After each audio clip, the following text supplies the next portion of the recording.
And now to an extraordinary and unprecedented public dispute. It involves President Trump and the Chief Justice of the Supreme Court, John Roberts. KCAL 9 political reporter Dave Bryan shows us what led up to this war of words. Dave. And Sharon, you know, it's not unusual for a president to complain about a federal court ruling, sometimes even the Supreme Court. But in this case, it's gone far beyond that. Before leaving yesterday on his Thanksgiving vacation in Florida, President Trump blasted the Ninth Circuit Federal Court of Appeals, based in San Francisco, by the way. Today, that set off a verbal battle between the leaders of two of the three branches of federal government.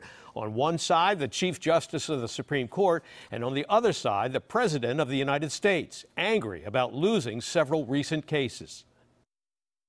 Tonight, the President of the United States and the Chief Justice of the Supreme Court are embroiled in an intense Twitter war, a war that began with a presidential tirade against the Ninth Circuit Federal Court of Appeals, based in San Francisco. Well, you go to the Ninth Circuit, and it's a disgrace, and I'm going to put in a major complaint, because you cannot win, if you're us, a case in the Ninth Circuit. And I think it's a disgrace when people file, every case gets filed in the Ninth Circuit, because they know that's not law, that's not what this country stands for. Every case that gets filed in the Ninth Circuit, we get beaten, and then we end up having to go to the Supreme Court, like the travel ban, and we won. This was an Obama judge. It's a disgrace. In my opinion, it's a disgrace what happens with the Ninth Circuit.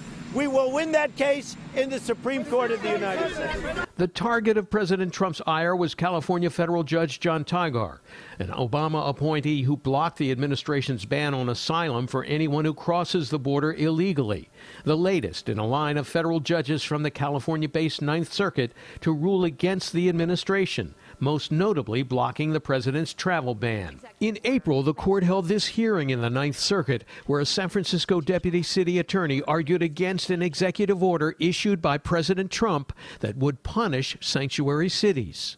This executive order is simply not susceptible to the post-litigation gloss. For Chief Justice John Roberts, President Trump's tirade against the Ninth Circuit was a moment to defend the judge, whom President Trump had called an Obama judge, and the independence of the entire judiciary, with a highly unusual rebuttal of the president. Quote, "We do not have Obama judges or Trump judges, Bush judges or Clinton judges," Roberts said in a statement.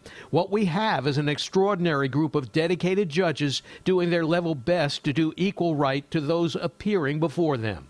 And within hours after Roberts' rebuttal, Trump made clear the admonition hadn't changed his mind, firing back with a tweet. "Sorry, Chief Justice John Roberts, but you do indeed have Obama judges, and they have a much different point of view than the people who are charged with the safety of our country." This is the first time Roberts has responded directly to the president, but he has long defended judicial integrity and independence. "We do not sit on opposite sides of an aisle. We do not caucus in separate rooms. We do not serve one party or one interest.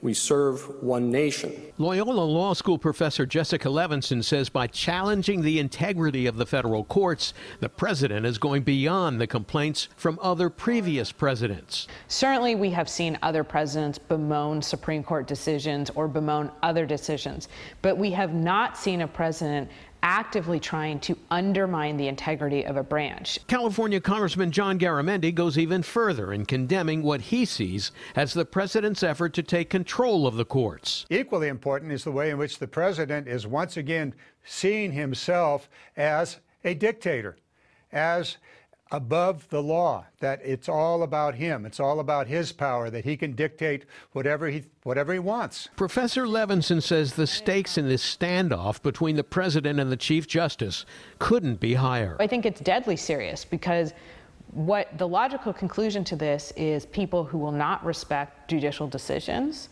and will just flout them, which means we don't truly have a functioning judicial branch anymore.